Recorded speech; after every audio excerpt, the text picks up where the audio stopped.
psykoterapia oikeasti muutti mua enemmän kuin mä osasin odottaakaan. Ja itse asiassa eri asioissa, mistä mä alun perin odotin. Et nykyään nimenomaan mulla kävi just se, että mä kävin uupumuksen läpi mun psykoterapian aikana, niin mä olin loistavassa tilanteessa siinä mielessä, että mä opin säätelemään mun yli- ja alivireystiloja, tunnistamaan, että milloin ollaan ylivireitä, tajumaan sen, että milloin kannattaa stopata ajoissa. Ja vastaavasti kun on alivirittynyt, niin sitten armollisuutta sitä kohtaan. Ja sitten tietenkin mahdollisuuksia, että miten taas pääsee sillä terveelle keskitasolle. Mä oon huomannut, että mä oon armollisempi itseäni, mutta myös tää tuli plussana muita kohtaan. Nykyään mulla on jotenkin niin semmoinen ymmärrys ja mielenkiinto ihmisiä ja heidän tarinoitaan kohtaan. Ja jotenkin just semmoinen, että vaikka kaikki tekee virheitä, niin ymmärtää ne mekanismit siellä taustalla. Ja ajattelee ihmiset enemmän ihmisenä, ketkä kaikki kasvaa ja koittaa pärjätä tässä maailmassa. Ja sitten mä tiedostan mun negatiiviset ydinuskomukset paremmin. Meillä kaikilla on se jokin negatiivinen ydinuskomus meissä, mutta me todennäköisesti ei tunnisteta sitä tässä kaikessa myllerryksessä niin ytimekkäästi.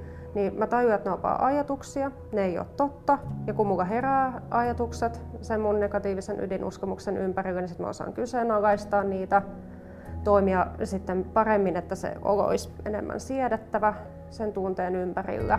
Ahdistuksen hallintakeinoja just muun muassa. Ja siis elämä on ollut tosi paljon tasaisempaa psykoterapian jälkeen ja mä oon ihan mielettömän kiitollinen siitä. Mitäs sun kokemus? No mä en kyllä olisi tässä ilman kaikkia niitä satoja tahkottuja psykoterapiatunteja, että ne kyllä antoi no ensinnäkin tavallaan sen rehellisen peilin katsoa itteensä ja uskaltaa katsoa itteensä lempeästi ja armeliaasti ja hyväksyä sen, että hei, mä en olisi voinut toimiakaan mitenkään toisin kaikkien niiden tapahtumien jälkeen. Ja sitten se, että ne antoi niitä työkaluja sinne mun työkalupakkiin ihan äärettömästi.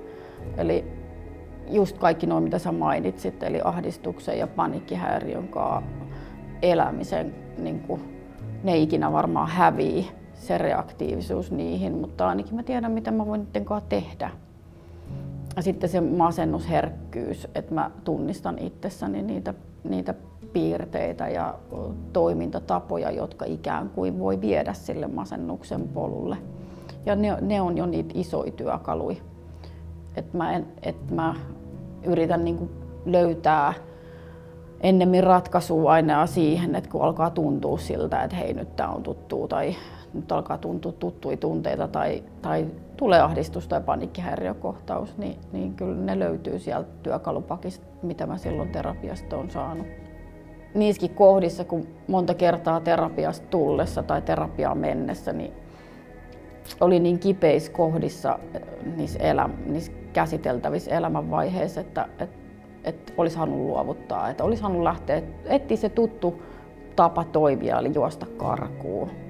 Niissä kohdissa mä oon onnellinen, että mä uskallisin sitten kuitenkin kiskoa ne kaikki möröt sieltä kaapista ja opetella niiden kanssa elämää ja saada niille oikeat mittasuhteet, koska ne on sitten niitä, mitkä on ollut ne kuormittavat tekijät, niin ilman niitä on helpompi elää ja olla. Ja kyllä mä vaikka se tuntuu hirveän vaikealle ja haastavalle ja sä et osaa nähdä sitä toista päätä, minkälainen sä voisit olla, niin jotenkin mä aina haluan vaan sanoa, että hei, se toinenkin pää on olemassa.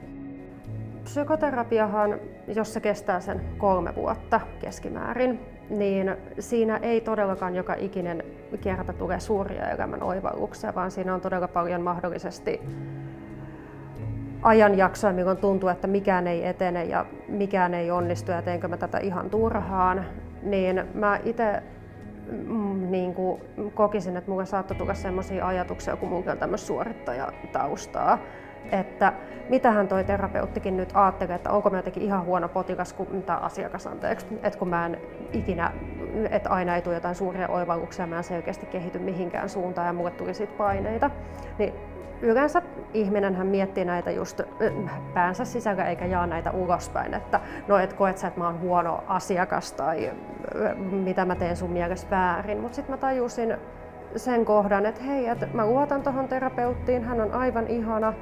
Et mä sitten sanotin hänelle näin, että musta tuntuu, että mä oon jotenkin huono asiakas, että mä en etene tässä jutussa. Ja totta kai hän ei sitten ajatellut millään tavalla tuolla tavalla. Ja se jotenkin helpotti sitä munkin oloa siinä meidän kommunikoidessa, että mä pystyin vaan sanottaa, että musta tuntuu tältä. Ja se helpotti. Ja sitten siitä ei tullutkaan semmoista pään sisäistä suorittamista enää, vaan se oli näkyvä elementti. Ja sitten me keskusteltiin asiasta ja mulle tuli se oikein parempi mieli.